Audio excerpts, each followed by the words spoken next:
It's 10 o'clock on November 21st, 2018. My name is Judge Pat Smith, and I'm the circuit court judge that handles matters here in Aurora County. The next matter I have is State versus Jenilyn Matute Kavanaugh. Ms. Kavanaugh, are you here today? I'm reading your signature off of the paperwork you just gave me as your name, Jenilyn Matute Kavanaugh. Is that correct? As contained on the document you just gave me with a fingerprint next to it? Yes. Then that's who I'm calling. Is that you? It's Jenilyn Matute Kavanaugh. All right. Come on forward. I apologize for pronouncing it correctly. But when I say Jenilyn Matute Kavanaugh, I'm saying the same thing as you. I just don't say it in a way that eloquently as you do. That's fine. Can you help me pronounce your last name again? It's Matute Kavanaugh. Kavanaugh. Yes. All right. So when I get it wrong, you correct me, okay? Filing to you. I have just listed it. I don't see how it's any different than what you already gave us. That is no, that's a different one, Your Honor. It's a notice of an intent to file a claim. All right. The one I sent in the mail this week was different. All right. I'm going to go ahead and receive it. I'm going to put it in your file so we can scan it in and then just go through it. We're not forced to hang on a large amount of frivolous filings, so I'm going to allow it to be filed. Can you explain to me what frivolous means? It means that it has no legitimate meaning in any manner that I recognize, and it doesn't have any basis in law. I would describe what you have provided me with as pseudo-legal nonsense and gibberish. That makes no sense to me. It's nonsensical, and I don't understand what it is or what you're asking me to do.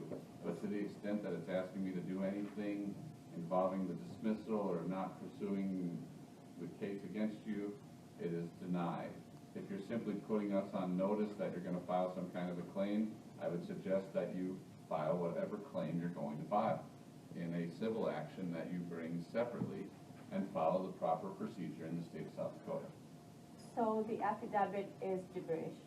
I don't know what, I didn't see an affidavit. Well, I sent a letter in the mail certified with return receipt. It was an affidavit with judicial notice. I didn't understand what any of that was, and I just received it, and I'm denying it and not taking any action on it whatsoever. Okay? Now, we're here today in criminal file 18-31, State versus Jenilyn Matute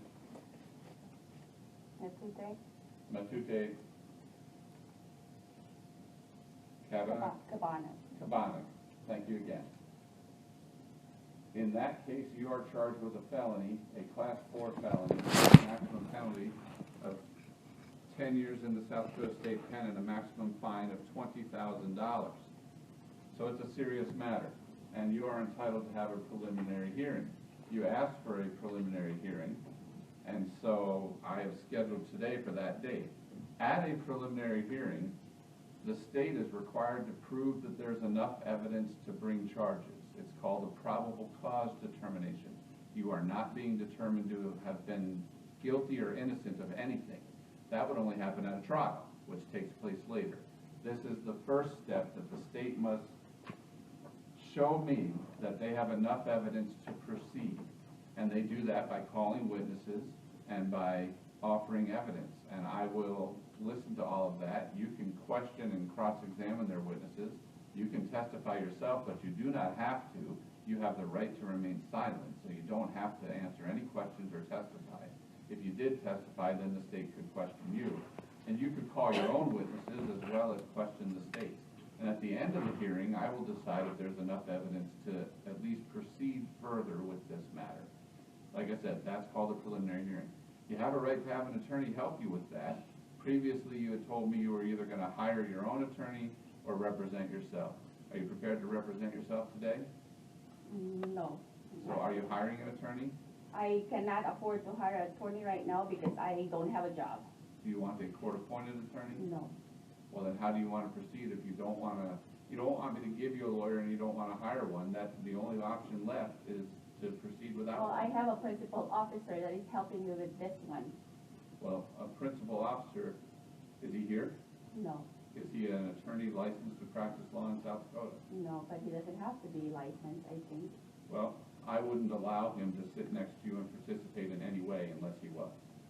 And if you thought that was incorrect, you could always bring some kind of an action to try and establish. But I'm very confident that if he doesn't have a license in South Dakota, he can't represent you. He can represent himself. You're always allowed to represent yourself, but not you. Now, having rejected the hiring of an attorney and having indicated you don't want a court-appointed attorney, then the only option Well, I remaining is for you. didn't, Your Honor, I didn't say I would reject. You know, I'm financially tight right now. I'm concluding that you have rejected a court-appointed attorney. Is that wrong? Do you want a court-appointed No, attorney? no. Then that's rejecting a court-appointed attorney. And you've chosen not to hire your own, or can't afford to hire your own, and have been unable to hire your own. So you don't have a hired attorney, you don't want a court-appointed attorney, that means you're representing yourself. But that's the only thing left. But I'm not doing a pro se. I will use whatever language you like, but you're representing yourself today. And are you ready to proceed with the preliminary hearing, Mr. Steele? State is ready, Your Honor. All right. Ms. Kavanagh, are you ready to proceed? Yes. Then the state may call its first witness. The state would first request the court take judicial notice of the proceedings had in criminal case 18-00022 in Aurora County, State versus General Cabana. That we had before the court on the 24th day of October in this courtroom of this year. I will take judicial notice of the record. I believe that Ms. Moan furnished a copy of the transcript of those proceedings to Ms. Cabana. And the court has had a chance to review them. They weren't in Odyssey, so I have not. I know there's probably lengthy. Is there a particular area you want me to review now, or you want me to just read the whole thing? I think, in fairness to the defendant, Your Honor, you should read the whole thing at some point. Then I'm going to take a break. Sit right here, though, and I'm going to read. Okay? I'll tell you when I'm done. May I step out for a couple minutes, Your Honor? You may. Or be in recess till I'm done.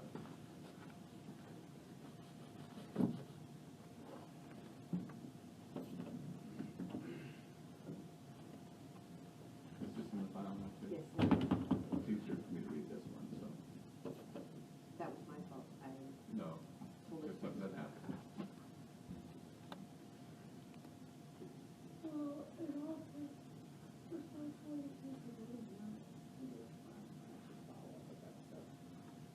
Okay, we all agree. That's all. Yep. I own it.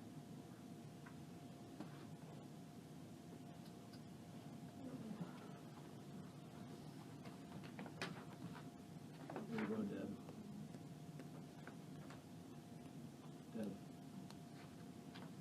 Deb.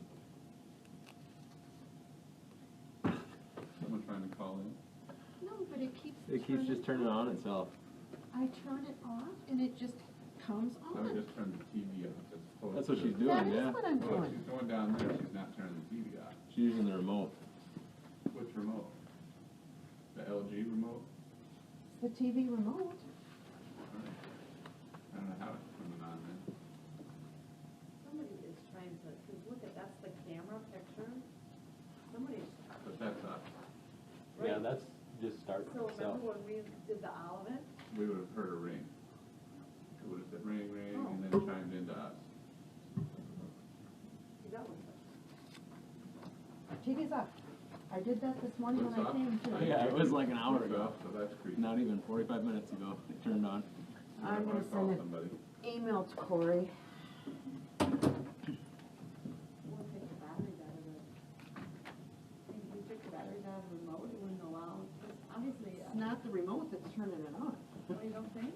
I think you'd have to unplug the whole thing. I'll see what Corey says here. Gremlins in the ITV. There were deposits and that's still good.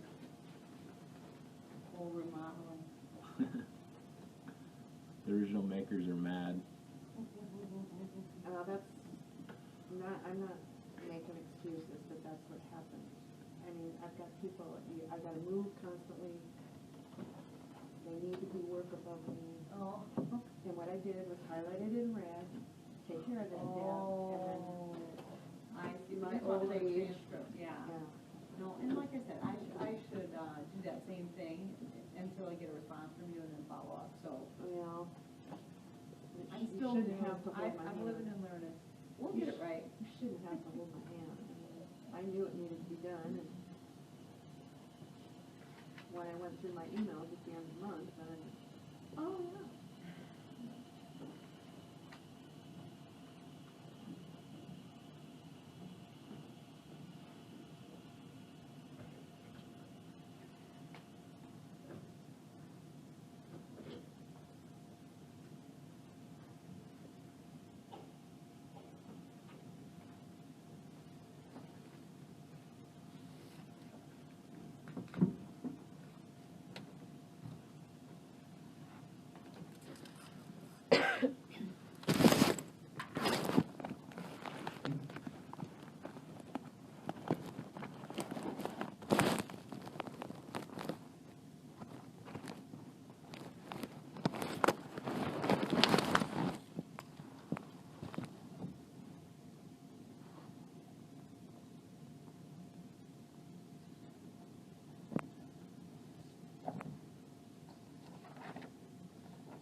All right, Mr. Steele, thank you for furnishing that. I also have a digital copy, so I can give you back your copies. Thank you, Your Honor. At this time, Your Honor, am I ready to call witnesses, Your Honor? Yes. Okay, at this time, the state would call Roman Briggs. Deputy Briggs, if you want to come forward, please. You come up and stop just short of the witness chair and raise your right hand. You promise and swear or affirm the testimony you're going to provide will be the truth, the whole truth, and nothing but the truth, so help you God. Thank you, and have a seat, sir.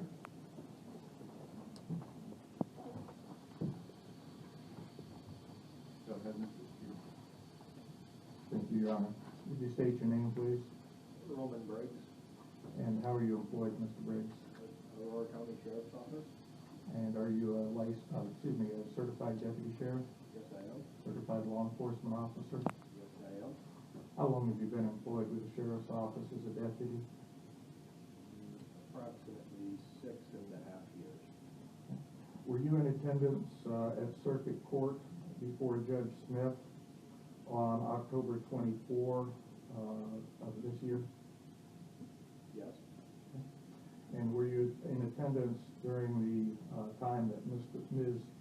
Ginelyn Matute Cabana appeared for her arraignment in connection with an alleged aggravated assault?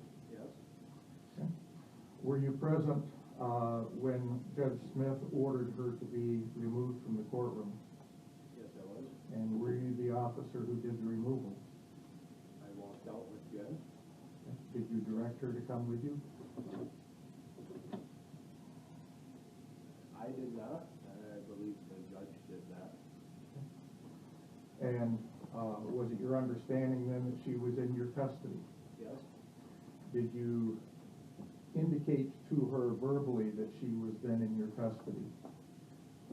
I did not state that she was under arrest. The judge stated that Jen was in my custody and was supposed to wait the time was appropriate that she entered the courtroom. Did you tell her to wait, or? Yes. Okay. Do you remember your exact words to her? I said we need to wait here until the judge is ready to talk with you. Okay. And what happened after you had that discussion with her? Right after I said that she needed to wait, she responded by, I need to call my attorney. So she was on the phone with her attorney in the window well of the courtroom and in the stairwell, excuse me, talking with her attorney. that be the window well in the, or the window area of the stairwell, half a flight down from the courtroom? Correct. And she was visible to you while she was there? For a little bit, yes. Well, as long as she was there, was she visible to you? No. Okay. Why would that be? Hang on, are you offering an objection? Yes. What would you like to tell me? When he told me to stay outside, he left me and he went to make a phone call in the other room. Okay, I'm gonna stop you. This is important, and I'm gonna wanna hear all of that. But first, we have Mr. Steele ask questions, and then you can ask questions, and then you can also tell me what it is you want me to know if you choose to testify or call witnesses. So that's not a question for him nor an objection. So while I do think that I need to hear what you're sharing, I want to hear it as in its proper form at the proper time. So I'm going to overrule your objection, meaning he can continue. And Mr. Steele, you may ask your next question. Thank you, Your Honor. I believe you just testified, Deputy Briggs, that at some point she was no longer visible to you, Correct. and why was that? I was talking with Sheriff Fink in the hallway, and whoever the physician was taking around the corner. Okay. Then did you check on Ms. Matute Cabanag's whereabouts again after that? Correct. About mid-conversation, I turned around the corner, to make sure that she was still there. She was not. Okay. Was she located then in the building? No. Did you make attempts to locate her in the building? Yes. And what was done by your office, either you or other members of your office, to locate her in the building? Sure. Just simply walked up and down the stairs, looking in the common areas of the courthouse, and outside, to see if her vehicle was still parked. Are you familiar with the vehicle that she arrived at the courthouse in that day? I believe so. It's the vehicle I see her driving frequently. And was that vehicle in the vicinity of the courthouse when you went out to check after she was missing? I did not see it. Okay. Did you ask anyone else about her whereabouts? Yes. Who was that? I don't know if they've been divorced yet or not, but they had a relationship together, and I asked Earl Tripp if he had seen the young man come down the stairs or made contact with Earl at all. Was Mr. Tripp in the courthouse that day? Yes, he was. He'd been subpoenaed to appear in the case that she was on, was had he not? Yes. What was Mr. Tripp's response when you asked him that? He said, no, I haven't. Was she then located by someone from your office later that day? Yes. Who was that? Sheriff Fink. Do you know where he located her? He located the gentleman at the Hillman's gas station in White Lake. And the Hillman's gas station in White Lake would be approximately 11 or 12 miles from the courthouse? Correct. Was there anything said by you or to your knowledge by anyone else that she could leave the courthouse and go to Hillman's gas station? I did not indicate that to her. Was she then arrested at Hillman's gas station and brought back to the courthouse? Sheriff Fink did the arrest, and yes, she was brought back to the courthouse. No further questions, Your Honor. All right. Gentlemen, you've asked me to call you gentlemen in the past. So you want me to keep calling you gentlemen? Yes, All sir. right. Gentlemen, you may question the witness now. Okay, the day that I was brought outside, when I came to court on October 24th, that day, I specially came here for a special visit, and I made known that the defendant on the paperwork that you guys are charging is not me. I am not the person. I am a tangible woman. I am in front of everybody. I am alive. I have blood in my veins. And when Judge Smith said that he hold me in contempt. He was holding a human being in contempt. I was here on a visit, and when Roman took, I stepped outside when I was holding contempt. So you followed me. You didn't bring me outside. And Now, when I'm gonna stop you. Is that a question? when no, You no. want him to respond to that? I wanted to ask him if you were in charge of looking after me, or if I was under your charge, why would you leave me alone and not stay there and make a phone call in front of me? All right, you've asked a question. You can answer that. Okay. You asked to speak with your attorney, so I gave you that option to speak with your attorney. I gave you some privacy to do that. But Okay?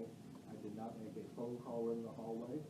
Sheriff Fink was physically in my presence within that hallway as I was speaking to him. A phone call never was placed. so you made a phone call, No, I did not make a phone call. because you said on your paperwork you made a phone call. No, I did not. It says here that you called David. I contacted David Fink. Yes, I made contact with David Fink within the hallway. So you're saying that David Fink was in front of you. What was that? You said you contacted David Fink and you were talking to David Fink That's correct. in front of you. That's correct. Then if David Fink is in front of you, why can't you talk to David Fink in front of me?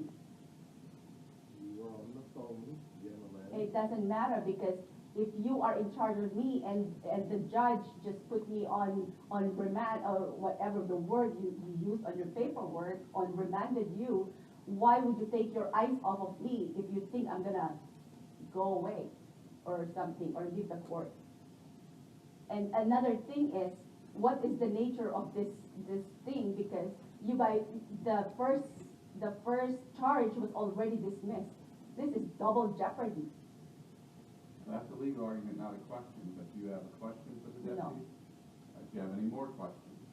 Oh, another thing, he wrote this thing, Judge, and it was David Fink who arrested me. So I believe that if David Fink arrested me, David Fink should be the one writing this allegations. No, that's not a question, that's a legal argument. Do you have a question for the deputy? Yes, did you have a warrant of arrest? I had a judge's orders that you were remanded to the custody of the sheriff. But did you have a warrant of arrest for me No, at I that did time? not. What about a warrant of arrest from the beginning when you came to my house on August 8th? Did you have a warrant of arrest? I don't recall what the August 8th incident was. You'll have to remind me.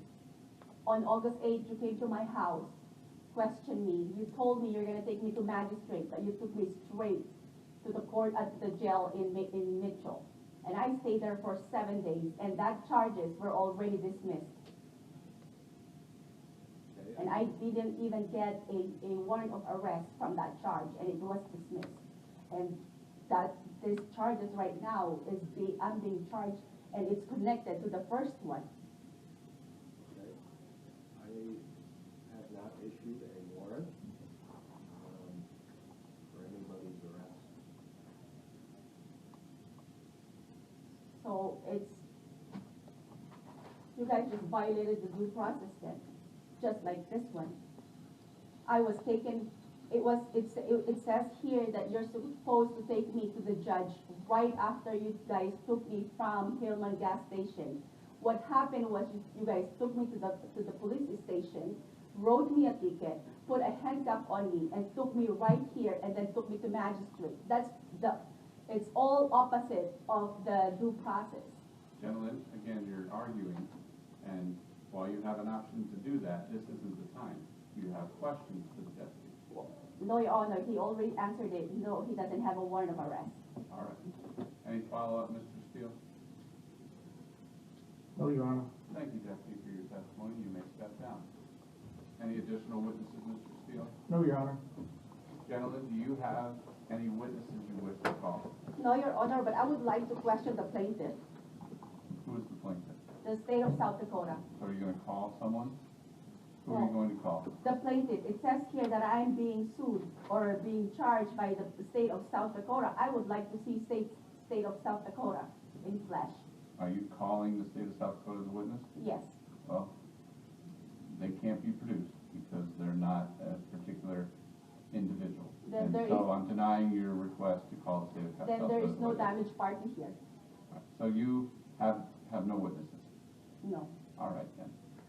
Do you wish to testify yourself? I would remind you that if you choose to do so, you are subjecting yourself to questioning by the state. No, not right now. I would like to, Exercise your right to remain silent? yes. All right then. And I would like to ask for time to, because this, Time for what? I would like to study this because, right, just like what Roman Briggs said, he didn't have a warrant of arrest for me. And that theory verified it for me. There was no warrant of arrest for this. All right, I'll give you a chance to make your legal argument at the appropriate stage, and that's now. The evidence portion of the case is concluded, witnesses are done. But Mr. Steele has to prove his case, so he goes first. I'm not playing favorites by picking him to go first, it's because he has the burden of proof. You don't have to prove anything. And with that, Mr. Steele, I will hear your argument. If I could have the court's indulgence for just a second to get the statute in front of me.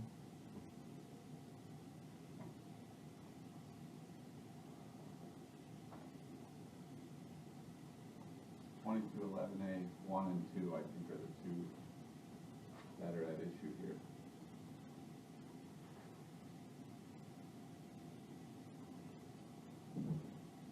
Your Honor, Ms. Matute Cabana is charged under, as the court just recited, SBCL 2211A-2, subparagraph 3, with the crime of first-degree escape. First-degree escape is defined as escape by a prisoner in subparagraph 3 from the immediate custody of a law enforcement officer or Department of Corrections employee. I believe the testimony has shown that she was in the immediate custody of law enforcement officers, to wit, Deputy Roman Briggs. Escape is defined as departure without lawful authority or the failure to return to custody following an assignment, etc., from other information that is not pertinent. She departed without lawful authority from custody because she was, as the law defines it at that point, a prisoner.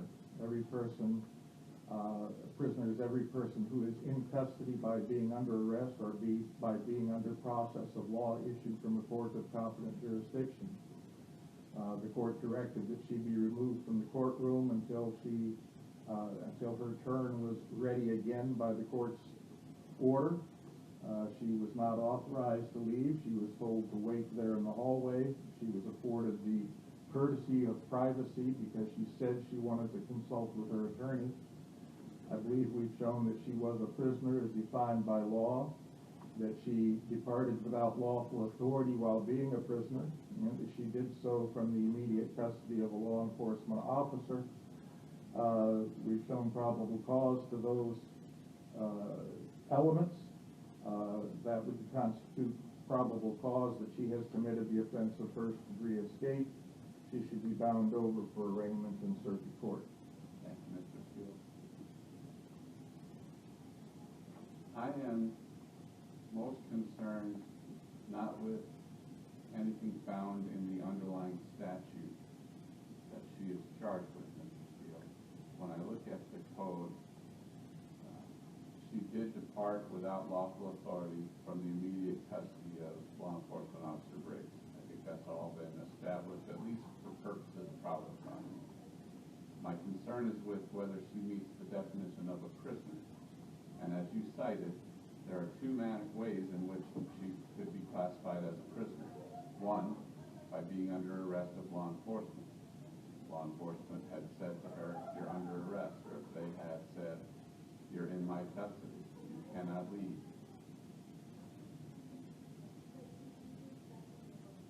but neither was she defined by law enforcement as being in their custody or under arrest. Instead, they relied upon the actions taken by the court. When I look at page 7 of the transcript of exactly what I said, I will concede that my intention was to place her in the custody of the sheriff, and I find no fault in anyone reaching that conclusion. But the language I used is this, and I quote, "Well, then I'm going to order you in contempt. Sheriff, I want you to take her out of the courtroom, and we'll deal with her when I'm done with everybody else." Do you believe, Mr. Steele, that probable cause has been established that that statement was holding her in custody under color of my authority? That's what I think would have to be established in order to establish she was a prisoner. If I had said I'm remanding you to the custody of the sheriff, I wouldn't have this concern at all. And that's what I would have expected I would have said, and until I saw the transcript, figured that that's what I said, but I did not. I simply directed the sheriff to take her out of the courtroom and indicated I would deal with her at the end.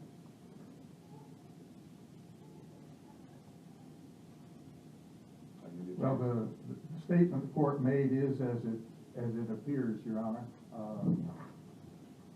I certainly understood it at the time that you were placing her in custody. I think the deputy understood it, but if you don't think that's enough to put the defendant upon reasonable notice that she was in custody, That's the problem.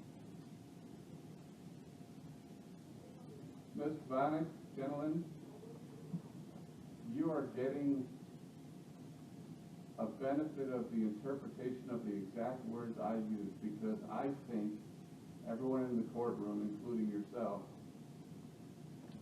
maybe not yourself, but certainly those familiar with the process, myself, the deputy, Mr. Steele, all knew that when I held you in contempt for refusing to cooperate with reasonable instructions of the court, that I was asking the sheriff to take you into custody. However, that is not what I said. That's why Your Honor. Gentlemen, you're winning. And because you're winning, I would advise you to not say anything that would change that. Okay? Okay. I ordered that you were to be taken out of the courtroom, and then I would deal, we'll deal with you at the conclusion of that. Because I did not remand you to the custody of the sheriff, despite my intention, I don't expect you to know my intention unless I properly vocalize it. So I think the fault is with me. However, I think you are the beneficiary of that mistake. I do not believe probable cause exists to charge you with escape given that order of the court, and I am dismissing this charge. Thank you, Your Honor. Now that brings this matter to a conclusion. If you've posted a bond, it will be returned, but I believe I released you on a personal regard to this bond. Yes, Your Honor. All right. Thank you. I appreciate it. And you are free to go. Thank you.